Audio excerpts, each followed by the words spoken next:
نحمده ونصلي ونسلم علی رسولہ الکریم اما بعد۔ اللہ کے رسول صلی اللہ علیہ وسلم کی غزوہ خندق کے موقع پر چند نمازیں قضا ہوئیں۔ ایک مرتبہ عصر کی نماز قضا ہوئی اور ایک مرتبہ ظہر، عصر اور مغرب تینوں نمازیں قضا ہو گئیں، اور دونوں مرتبہ آپ نے ان کو ترتیب وار قضا کیا،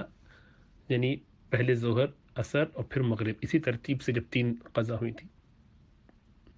اور اسی طرح جہاں آپ نے عصر کی نماز جس دن ادا کی اس کے بعد ہی مغرب کی ادا کی، ترتیب کو گویا برقرار رکھا۔ جب اندھا دھن جنگ ہو رہی ہو اور ضوابط چل رہے ہوں، لڑائی کے قاعدے قانون کے تحت جنگیں لڑی جا رہی ہوں، تو نبی اکرم صلی اللہ علیہ وسلم اور صحابہ کرام کو بہت سارے موقعوں پر ایسا بھی پیش آتا تھا کہ بڑی مشکل سے نماز ادا کر سکیں۔ کھانا پینا، قضاء حاجت وغیرہ کا بھی انتظام ہونا آسان نہیں ہوتا تھا، اس لیے کہ دشمن مستقل حملے کر رہا ہے۔ تو اس میں ہوتا ہے تھا کہ اگر آپ کو جنگ بند کرنی ہے تو آپ نقارہ بجا دیں، دوسرا کہے گا ہاں، تو پھر اس زمانے میں ایسے بند کر لیا کرتے تھے وقتی طور پر رات کے وقت میں۔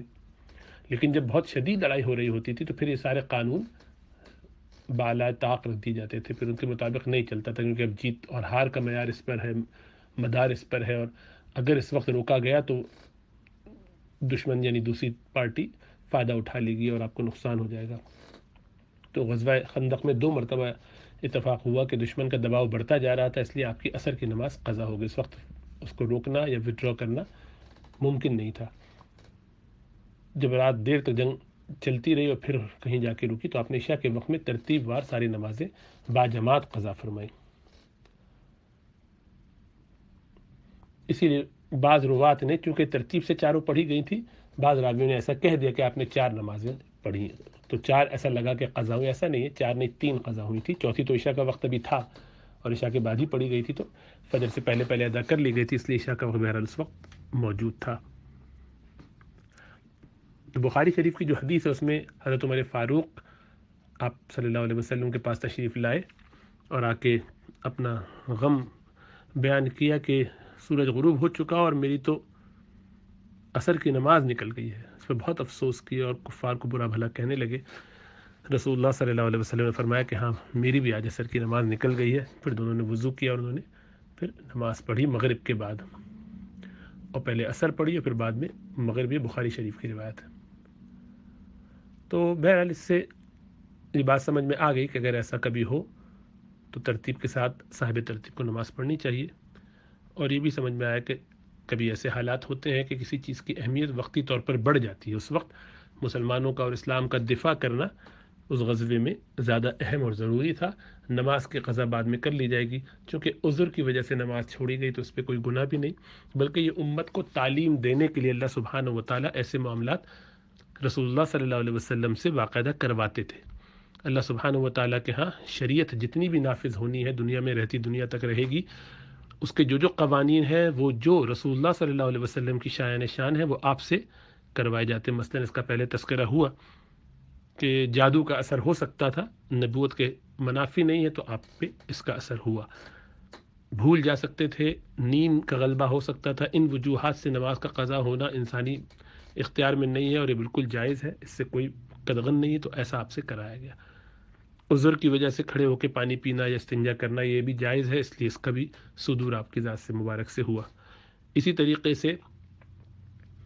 کسی وقت آپ نے قسم کھا لی کہ یہ کام نہیں کروں گا کسی بنیاد پر،